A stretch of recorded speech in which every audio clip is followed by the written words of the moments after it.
तुलसी विद्या मंदिर के YouTube channel में आपका स्वागत है।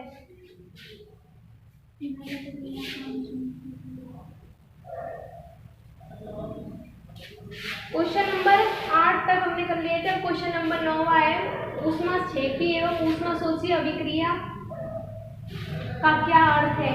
उदाहरण दीजिए। ऊष्माक्षेपी और ऊष्माशोषी अभिक्रिया, तो ये करा दिया है। ऊष्माक्षेपी और ऊष्माशोषी अभिक्रिया की जो परिभाषा है, जो मतलब किसे कहते हैं, उसमें वो से लिखना है और उनकी एक एक अभिक्रिया लिखनी है।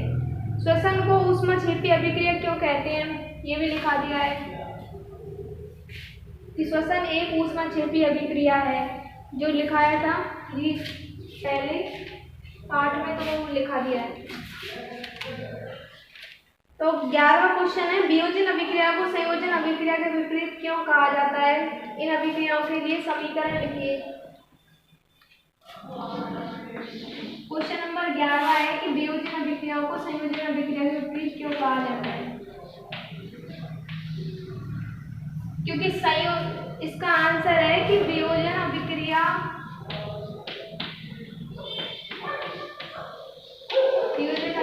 में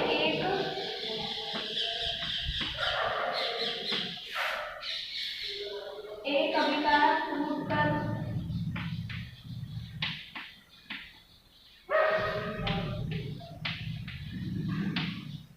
एक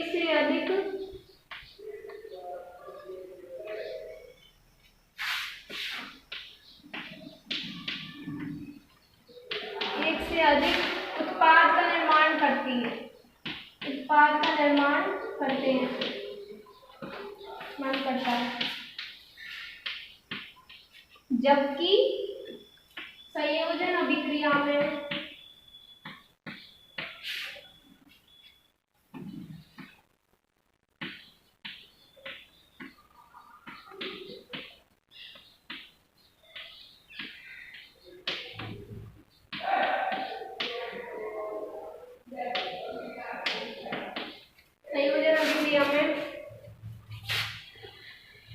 दो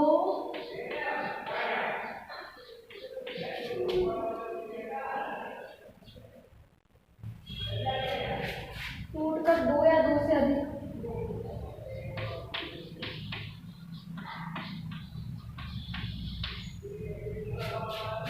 जबकि संयोजन अभिक्रिया में दो या दो से अधिक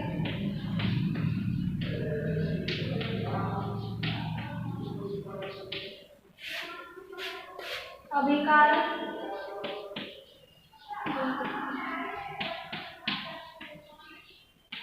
संयोग करके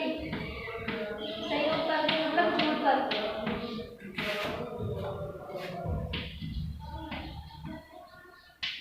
एकल उत्पाद का निर्माण करते हैं।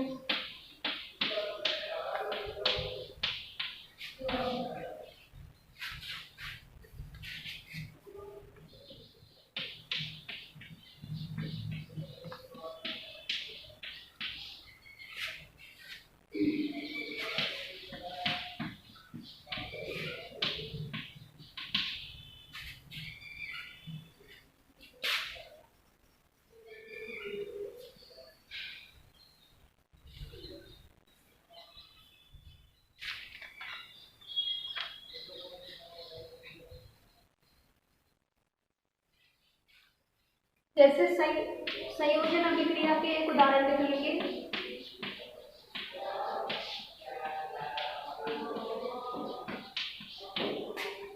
H2 प्लस O2 क्या बन गया? H2O।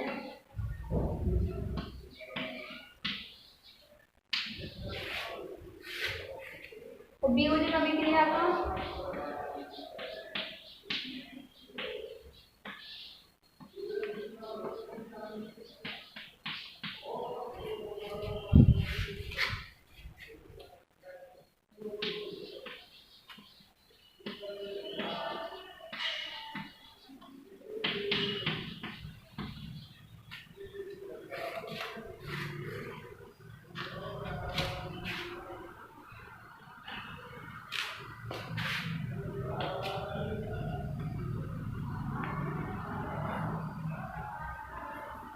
संयोजन अभिक्रिया में दो अभिकारक जुड़ रहे हैं और एकल उत्पाद बन रहा है।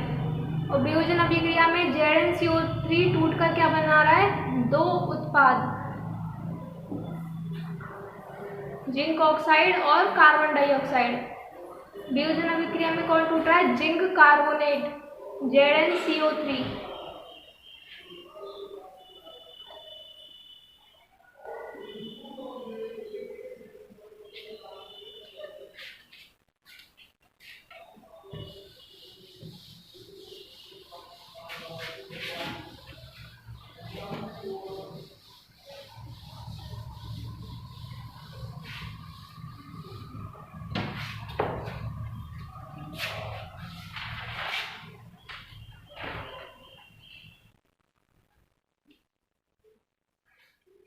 क्वेश्चन नंबर 12 है कि उन वियोजन अभिक्रियाओं के एक एक समीकरण लिखिए जिनमें ऊष्मा, प्रकाश एवं विद्युत के रूप में ऊर्जा प्रदान होती है।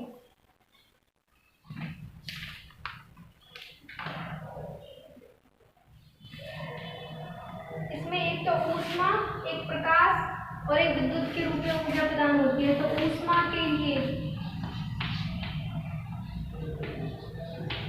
ऊष्मा के रूप में कौन सी जाएगी? CaCO3 CaO प्लस CO2 ऊष्मा के रूप में ऊर्जा दी जाती है।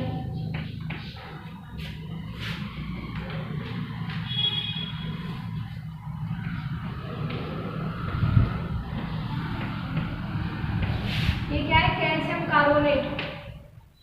और ये क्या है? बिना भुजा चूना कैल्शियम ऑक्साइड, और इसको चूना पत्थर भी कहते हैं। संगमरमर का सूत्र क्या होता है? CaCO3।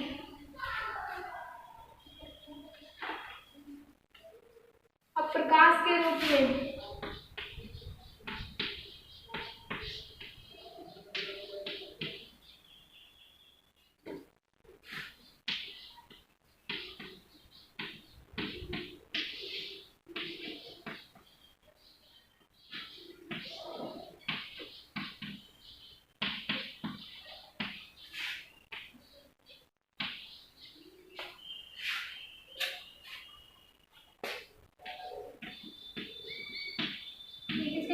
प्रकाश की उपस्थिति में उल्टी अभिक्रिया लिखाई थी।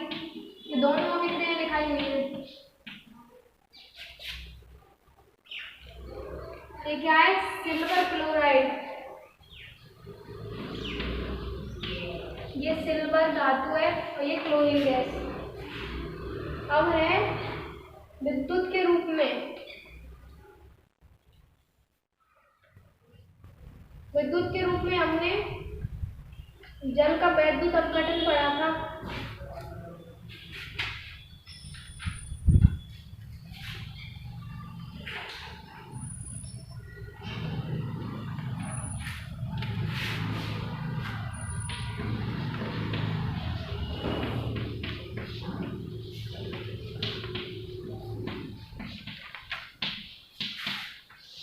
तो क्या जल का वैद्युत अपघटन होगा?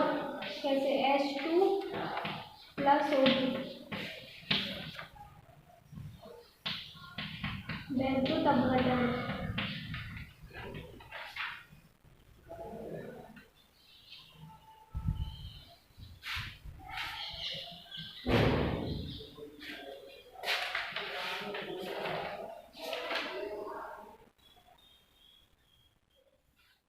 अब क्वेश्चन नंबर 13 है, विस्थापन और द्विविस्थापन अभिक्रिया में क्या अंतर है? इन अभिक्रियाओं के समीकरण लिखने हैं, तो ये भी लिखा दिया कि विस्थापन अभिक्रिया क्या होती है और द्विविस्थापन, उनको लिख देना है और उनका एक एक समीकरण लिखना है। अब क्वेश्चन नंबर 14 है, सिल्वर के शोधन में सिल्वर नाइट्रेट के विलयन से, सिल्वर जो धातु है उसके शोधन में उसको प्राप्त करते हैं, तो उसके शोधन में सिल्वर नाइट्रेट के विलयन से, सिल्वर नाइट्रेट का जो विलयन है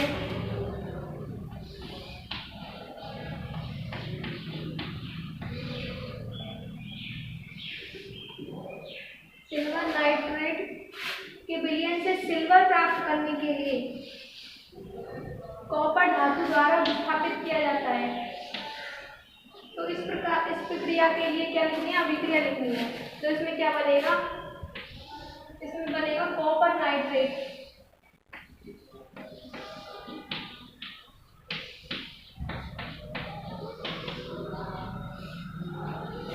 इसमें लिख रहा है कि सिल्वर नाइट्रेट, मतलब हमें सिल्वर धातु क्या करनी है, प्राप्त करनी है। उसके सिल्वर धातु के शोधन में सिल्वर नाइट्रेट के क्या है, विलयन से सिल्वर प्राप्त करने के लिए कॉपर धातु से विस्थापित किया जाता है। तो कॉपर धातु क्या करेगी, इसको सिल्वर धातु को क्या करेगी, इस विलयन से AgNO3 के विलयन से हटा देगी, क्या बना लेगी, कॉपर नाइट्रेट।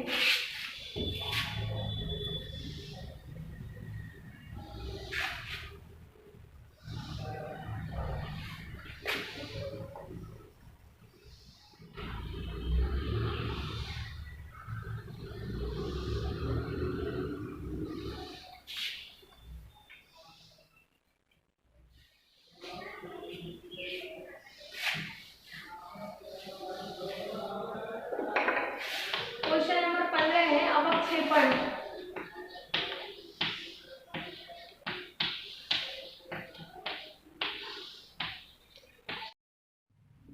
अवक्षेपण अभिक्रिया पढ़ने से पहले सबसे पहले पढ़ेंगे अवक्षेप क्या होता है। तो यदि किसी विलयन में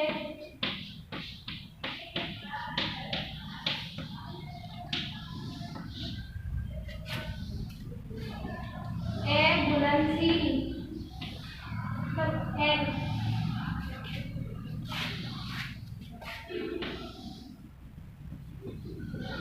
यदि किसी विलयन में किसी अविलेय पदार्थ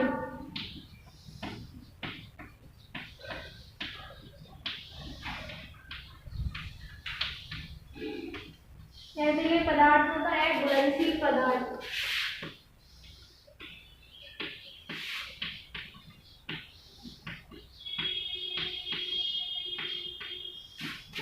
घुलनशील पदार्थ को मिला दिया जाता है।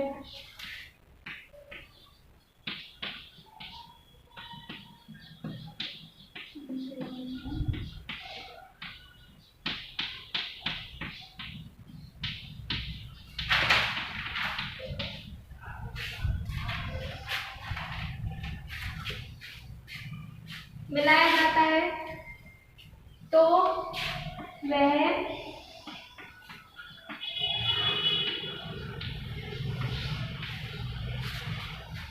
विलयन में न घुलकर, क्योंकि वो घुलनशील है तो घुलेगा नहीं, विलयन में न घुलकर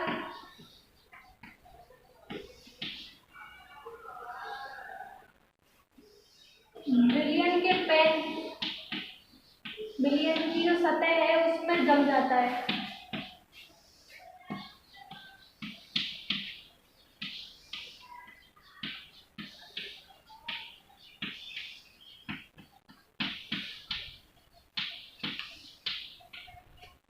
इसे ही क्या बोलते हैं, अवक्षेप।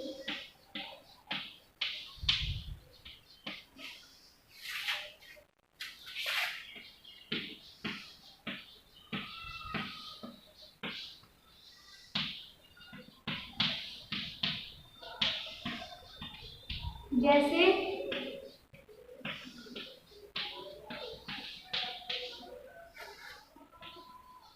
जल व रेत का मिश्रण,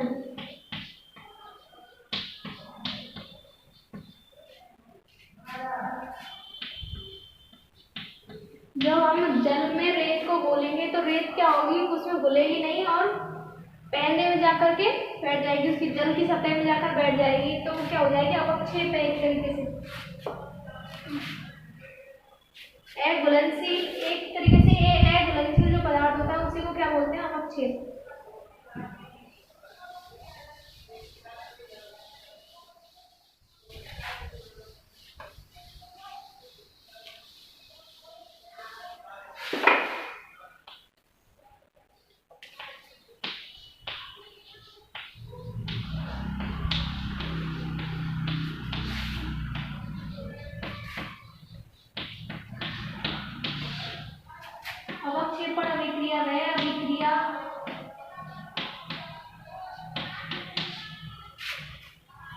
इसमें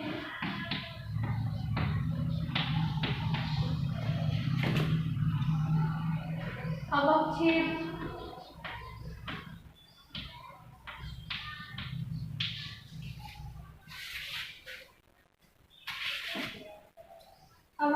उत्पाद के रूप में प्राप्त होता है।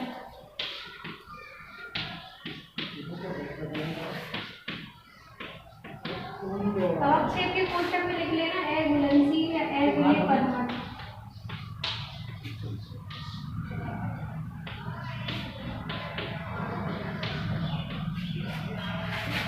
प्राप्त होता है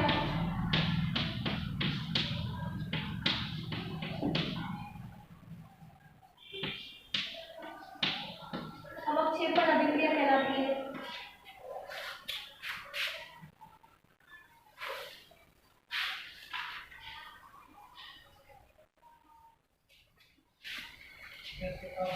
जैसे सोडियम सल्फेट का विलयन है और इसकी अभिक्रिया कराएंगे, मतलब एक विलयन है उसमें सोडियम सल्फेट है,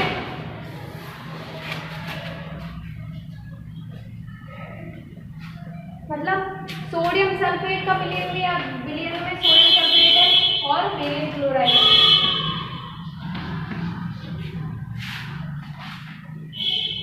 तो क्या बनेगा BaSO4। कौन सी अभिक्रिया हो रही है? द्विविस्थापन अभिक्रिया।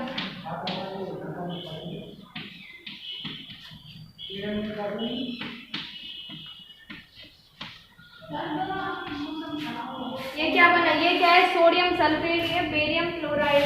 ये बेरियम सल्फेट और सोडियम क्लोराइड। ये क्या है? अवक्षेप या अम्लीय पदार्थ। जब सोडियम सल्फेट के विलयन में बेरियम क्लोराइड मिलाया जाता है तो क्या बनता है? बेरियम सल्फेट, और ये उस विलयन की सतह में जम जाता है। इसको क्या बोलते हैं? अवक्षेप।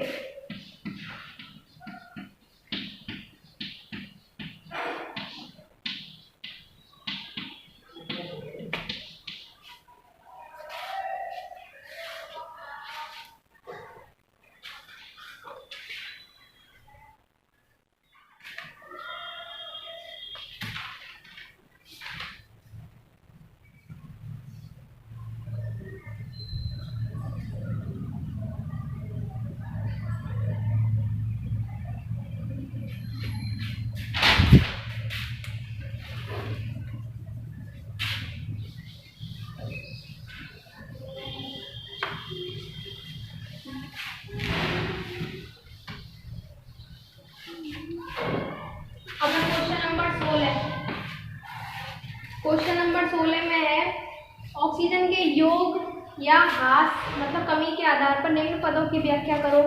प्रत्येक के लिए 2 उदाहरण दो। तो किसकी व्याख्या करा रहा है? उपचयन और अपचयन। तो ये उपचयन और अपचयन अभिक्रिया करा दी है। उपचयन अभिक्रिया में कराया था कि इसमें क्या होती है? ऑक्सीजन की वृद्धि, और अपचयन में ऑक्सीजन की कमी और मतलब ऑक्सीजन का ह्रास। और इसके उदाहरण भी लिखा दिए थे और किताब में और भी उदाहरण है तो आप लिख लेना। और ये अभिक्रिया करा दी है।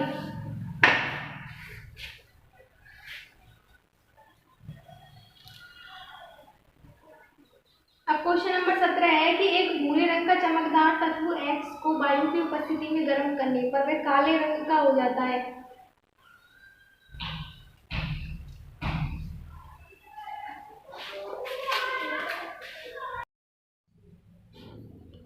कोई भूरे रंग का कोई चमकदार तत्व है, भूरे रंग का चमकदार तत्व क्या है? X है। उसको वायु की उपस्थिति में क्या करते हैं? गर्म करते हैं। तो वो क्या हो जाता है? काले रंग का हो जाता है।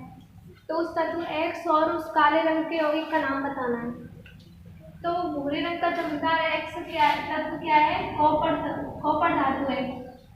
कॉपर धातु को जब गर्म करेंगे तो गर्म किसकी उपस्थिति में करते हैं? ऑक्सीजन गैस की उपस्थिति में। तो क्या बनेगा? Copper oxide. यही काले रंग का यौगिक है, इसको क्या बोलते हैं? Copper oxide.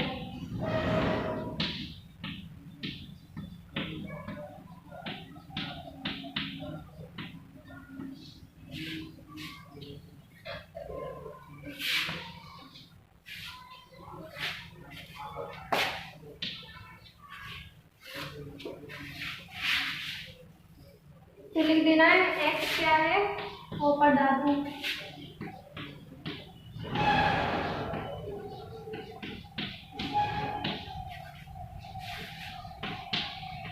तो काले रंग का योग क्या है?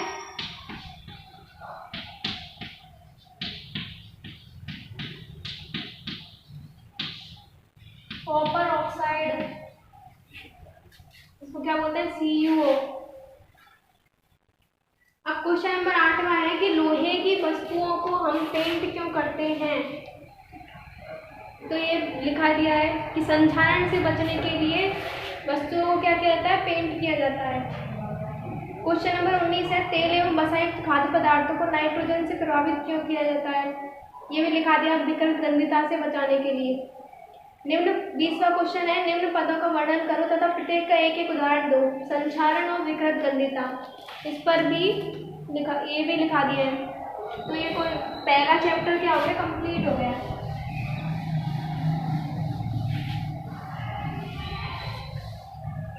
कल से चैप्टर नंबर 2 चालू कराएंगे, उसका नाम है अम्ल, क्षारक एवं लवण।